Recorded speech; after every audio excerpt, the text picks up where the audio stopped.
In this video, we're going to go over a balance sheet example and explain the different parts of the balance sheet. This is another video from accounting101.org. You can visit our site for more accounting videos, tutorials, and explanations like this at accounting101.org. So, the balance sheet. So we're looking at the balance sheet from Scammer Corporation, and at the top you see that it says Scammer Corporation balance sheet December 31st, 2011. So we'll start our explanation right there. Notice that it just says December 31st, 2011. It doesn't say for the period ending December 31st, 2011.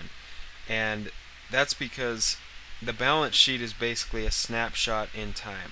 Really, you could make a balance sheet every single day of the year, and what it does is just shows you at that point in time what the assets of the company are, what the liabilities are, and what the stockholders' equity are. And it just gives you basically a picture of how the company's doing financially, what they own, what they owe, and who owns what, basically.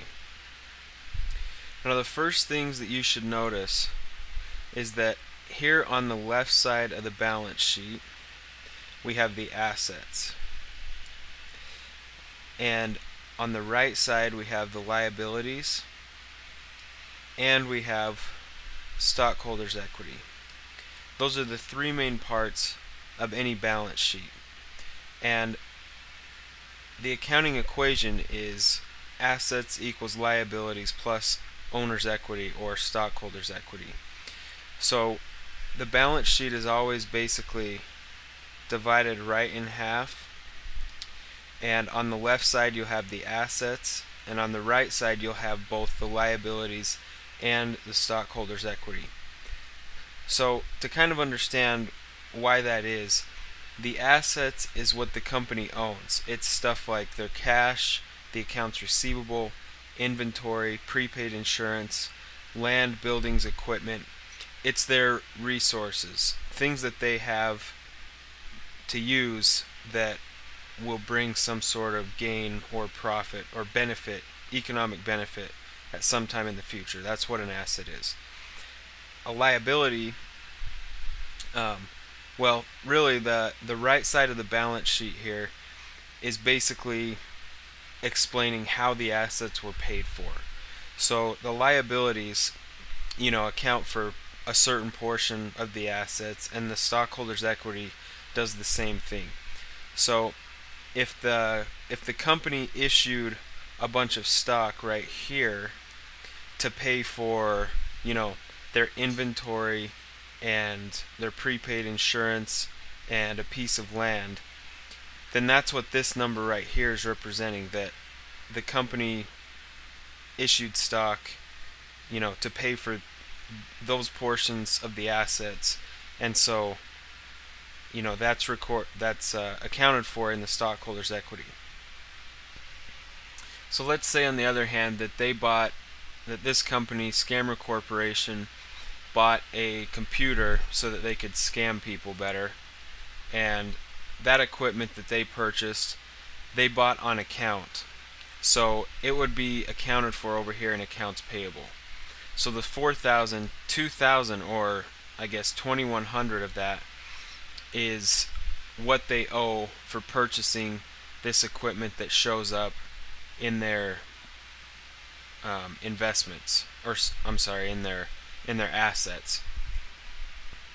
So those are the two ways that the liabilities and the stockholders' equity account for what's in the assets portion of the balance sheet. Now, another thing to understand is that let's start with the assets. The assets are divided up into two sections. You have current assets, which are right here, and then you have long-term assets or fixed assets, which are usually right here, and I guess right here as well. Anything that's not a current asset is a long-term asset. So current assets are resources that are going to be used up within a year. So cash, accounts receivable, inventory, prepaid insurance, those are all going to be used up, or it's assumed that they're going to be used up within a year. Then you have property, plant, and equipment, intangible assets such as goodwill or patents.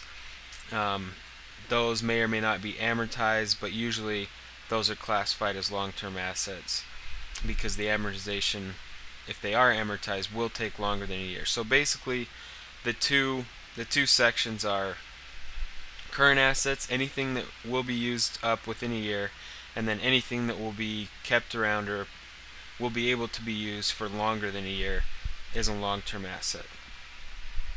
And so the same thing applies over here. You'll see that this says current liabilities. You have these things, which are accounts payable, wages payable, interest payable, taxes payable.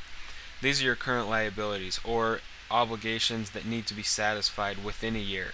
Then you have long-term liabilities. These are the liabilities that need to be, that don't need to be satisfied within a year, that can be put off longer, basically. And then, you add those two together, you have total liabilities. Now down in the stockholders' equity, usually it's the same type of accounts that you'll see over and over again. Whether it's called common stock, capital stock, there's preferred stock. We won't go into those different meanings here. There's retained earnings, and then you just have total stockholders' equity. So the total liabilities plus the total stockholders' equity will equal what the total assets equal. So the two sides of the balance sheet will always balance, as long as the financials have been done correctly. And that is a basic explanation of how the balance sheet works.